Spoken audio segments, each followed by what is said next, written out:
Hi, I'm Matthew Hewish, the National Director of the Family Federation for World Peace and Unification here in the United Kingdom. In this video, I want to share some news from across the country and some updates regarding our organisation. First, I'm happy to report that I've completed a tour of all the UK communities. I visited Central London in October, North London and South London in November, East London in December, Birmingham in January, the West Country in March, Scotland in April, and finally Wales and Newcastle in May. It has been a privilege to visit the communities, to meet many wonderful brothers and sisters of our membership. There are some incredible stories, and I feel they need to be shared. So I hope that through our communications department, we will be able to share widely some of the wonderful stories that can inspire each other. I also recognize there are some challenging situations, and these need to be addressed sensitively. Overall, my conclusion is that we have a wonderful community. However, we need to strengthen our roots. We need to deepen our foundation of faith centered on the Word, and also we need to deepen our foundation of substance by uniting with each other. Plants grow roots deep into the ground, which then connect with each other, and so they support each other when their roots are intertwined. It gives a greater strength than when the plant just has its own roots planted in the ground. So if we deepen our roots deeply into the ground and they're intertwined with each other, we can create a powerful and strong foundation, not just for our own spiritual development, but for the spiritual development, indeed, of the whole nation. Next, I want to report on the creation and development of the Council of Communities. This Council of Communities is a forum through which the concerns of any FFWPU member can be raised. This council is comprised of representatives from each community. Each community can be representative by up to 3 people, a pastor and their spouse, a youth representative, and another representative from the community. So far, we've had 2 meetings this year. In January, we met in Cleeve House in Wiltshire, and in April, we had a meeting in Abbot Hall in Cumbria. Many exciting points have been discussed, and there have been some decisive commitments to action. We want to develop our home groups and also our worship music. There is a conscientious focus on inheritance and succession.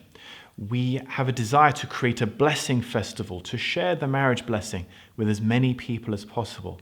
Also, we want to articulate a national vision. And actually, this is something I want your help in defining. Each community should be collecting ideas for a national vision. This is something I want your help in defining. Each community should be collecting ideas for a national vision. This is going to be a grassroots initiative. From the bottom upwards, I want all blessed family members to be able to share their ideas, their ambitions for where the Family Federation for World Peace and Unification is going to be in 20 years' time in this country. Stretch your mind forwards to the year 2036. What is our community going to look like? I don't want you to be pessimistic or cynical. I want you to be ambitious and optimistic. What do you want to see in 20 years' time? And by coming together to share these ideas with each other, we're going to collect our ideas, collect our visions. Once the Council of Communities has collected all of these ideas from around the country, they will then create a summary of these ideas and present that summary to the National Council. So that's also something I want to talk about. This National Council is going to be the executive function of the Family Federation for World Peace and Unification. In effect, it's a team to support the National Director in making decisions at the national level. This National Council consists of the directors of key departments and also some representatives from the Council of Communities. So far, the National Council has met twice this year, once in March and once in May, and there are subsequent meetings planned for every remaining month of the year ahead. This National Council will deal with matters regarding the national vision, the national strategy, and budget. But moving on, I also want to share some inspiring reports from the various departments. The Blessed Family Department has been developing incredibly well. I'm very pleased with how the Blessed Family Department has been growing, which is especially remarkable considering the recent poor health of the department's director, Mrs. Susan Crosswaite. Please pray for her continuing recovery, but I'm very proud of the team that she has around her who are continuing to support the blessed families around the country. In particular, they have been very successful in delivering blessing information days locally in the regions.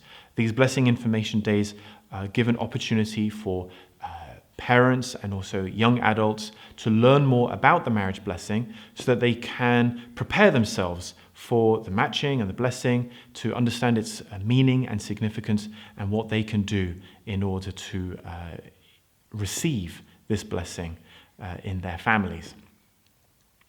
Also, CARP has been very successful so far this year. They have been incredibly consistent with their activities up until the Easter time. Since Easter, it's been a quiet time for students because it's exam season. But there are plans for next year, and in particular, there's going to be a 7-day Divine Principle workshop taking place from the 3rd of July in Cleeve House with a focus on reading life through the Divine Principle. So if you're a student or a young person, especially a school leaver, perhaps doing your A-levels, about to finish school, you may want to participate on that workshop in July. HARP, our ministry for secondary school students, has also been incredibly active. They had a very successful Divine Principle workshop over the Easter holidays. I think it's fantastic that we have a strong tradition of teaching the Divine Principle to teenagers, helping them to find the Divine Principle accessible and giving them new life through their study of it. HARP has a busy summer ahead with 3 workshops taking place. There will be a sports workshop between the 7th and the 12th of August, and 2 HARP workshops taking place between the 16th and the 22nd, and the 22nd and the 28th of August in Cleeve House. There are also many things which have been happening locally in the communities. There was a Watford celebration recently where a blessed family member was involved in celebrating many things in the local community there. Some UTS graduates recently had a forum in Derbyshire to talk about interesting things to do with unification. There are some summer camps being planned in the near future by the North London and South London communities.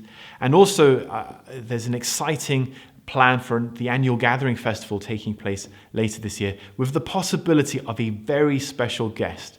But I'm not going to say much about that now to keep you guessing. I'm sure I'm missing out many other wonderful stories which could be shared. And so I encourage you, if you do have reports or stories of activities in your local communities, please contact David Schroeder, our communications officer, so that he can get news about your stories out there for the world to hear about. But finally, I want to draw your attention to something quite important, and this is the distribution of some holy items that True Mother is bequeathing to all blessed family members. She has created a new Chonilguk holy wine, holy salt, holy candle, and holy earth.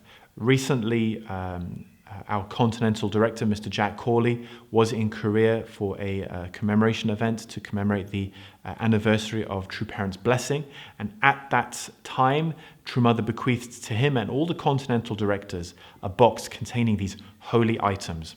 I'm going to a meeting in Paris in a few weeks' time in order to receive those holy items, and when I return to the UK, we will be multiplying them so that they can be distributed amongst the communities. These items are significant. Wine is a symbol of a covenant, a promise or a contract, a relationship which is bound in blood. Jews use wine at the Passover meal to remember their relationship with God. Christians drink wine to remember the Last Supper of Jesus Christ, who invited Christians to drink this wine in memory of him. And through our holy wine, it creates a bond between us and True Parents as well. a commitment to a relationship. Salt is purifying.